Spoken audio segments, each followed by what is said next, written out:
શિક્ષકો અને મુખ્ય શિક્ષકો માટેની યુટ્યુબ ચેનલ શૈક્ષણિક અને વહીવટી માહિતી માટે શ્રેયસ ડાબર.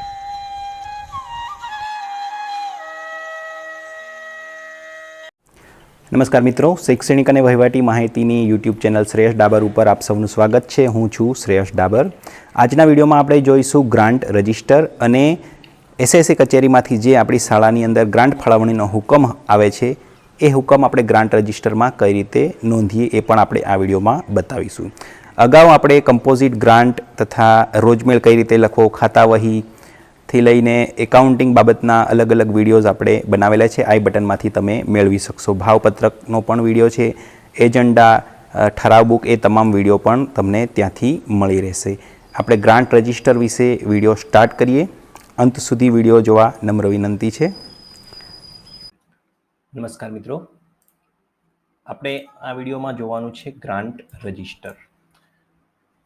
હવે અહીંયા આગળ આપણે જોઈએ તો પરિશિષ્ટ નંબર 11 નંબરનું ગ્રાન્ટ રજિસ્ટર હોય છે. ગ્રાન્ટ રજિસ્ટરની અંદર મેઇન બાબત એ છે કે ક્યારે કોના તરફથી ગ્રાન્ટ આવી, કઈ બાબત માટેની ગ્રાન્ટ છે એ અંદર આપણે નોંધવાનું હોય છે. એના કોલમ્સ આપણે જોઈએ તો પહેલું એનું કોલમ છે કોના તરફથી ગ્રાન્ટ મળી. તો શાળાની અંદર આપણે એસએસએ ગાંધીનગર તરફથી ગ્રાન્ટ આવતી હોય છે.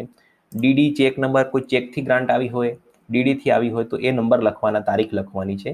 પણ અહીંયા આગળ જે ગ્રાન્ટ આવી છે તે PFMSથી આવી છે. આપણી જે પાસબુક હોય એમાં એન્ટ્રી તમે જોશો તો આ રીતનો PFMSનો નંબર લખેલો હશે અને જે તારીખે એન્ટ્રી પડી હોય તે તારીખ અહીંયા આપણે લખી દેવાની છે. કેટલા રૂપિયા ગ્રાન્ટ આવી છે તો 37,500, જે 50% હપ્તો આવેલો છે.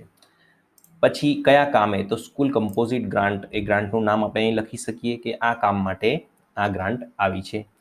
ઇકો ક્લબ હોય તો ઇકો ક્લબ લખી શકાય. જેના માટે ગ્રાન્ટ આવી હોય એ અહીંયા આપણે લખવાનું. ગ્રાન્ટ ફાળવણી આદેશ નંબર, આ તમને તમારે શાળામાં BRCમાંથી તમને ઓર્ડર મળતો હોય છે. CRC અથવા BRCનો સંપર્ક કરો તો આ રીતનો તમારો હુકમ મળશે. એની અંદર આ હુકમ નંબર લખવાનો હોય છે, કઈ તારીખનો હુકમ છે તે છે, શાળાનું નામ, CRCનું નામ. અને આ રીતે જે ગ્રાન્ટ છે એ 3 પ્રકારના જે હેડ વાઇઝ આવે છે.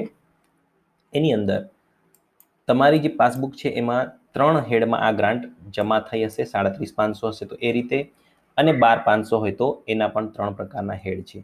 આગળ આપણે સંયુક્ત શાળા ગ્રાન્ટના વિડીયોમાં આપણે સમજાયું તે મુજબ 1 થી 15 વાળી સંખ્યામાં કેટલી ગ્રાન્ટ મળે, 16 થી 100 હોય તો કેટલી મળે, 101 થી 250માં કેટલી મળે, તમામ આપણે આગળના વિડીયોમાં બતાવેલું છે.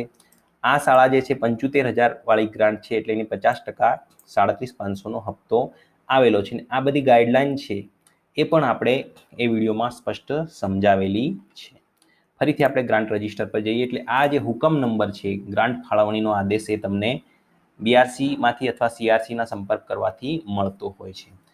ચેક નંબર, તારીખ, બેંકનું નામ તો PFMS, અહીંયા આગળ કઈ બેંક છે તો BOBમાંથી આ ગ્રાન્ટ આવેલી છે. બેંકનું નામ તો BOB જમા કરાવ્યા તારીખ, એટલે ચેક તો આવ્યો નથી. ચેક આવ્યો હોય તો આપણે એને ક્યારે જમા કરાવ્યું એ તારીખ અહીંયા લખવાની છે. બાકી તો PFMSથી આવેલું હોય તો ડાયરેક્ટ જમા થાય એ તારીખ આપણે લખી દેવાની રહેશે. કોને ફાળવી છે તો SMC, જે શાળાનું નામ હોય તે પ્રાથમિક શાળાને ફાળવી છે. હવે અંતે જ્યારે વર્ષ પૂરું થાય ત્યારે અહીંયા આગળ આપણે લખવાનું હોય છે કેટલી રકમ ખર્ચાઈને કેટલી બાકી રહી, જે 31મી માર્ચના રોજ અહીં હિસાબ આપણો આવી જવો જોઈએ. એટલે આ રીતે ગ્રાન્ટ રજિસ્ટરમાં આપણે એન્ટ્રી કરવાની હોય છે. મિત્રો, અહીં આપણે આ વિડીયો પૂર્ણ કરીએ છીએ. નેક્સ્ટમાં આપણે બિલ રજિસ્ટર વગેરે જે કંઈ બાકી છે તે આપણે મુદ્દા લઈશું. Thank you for watching. આવા શૈક્ષણિક અને વહીવટી વિડીયો જોવા માટે સબસ્ક્રાઇબ કરો આપણી channel Shreyas Dabur. Thank you very much and share maximum.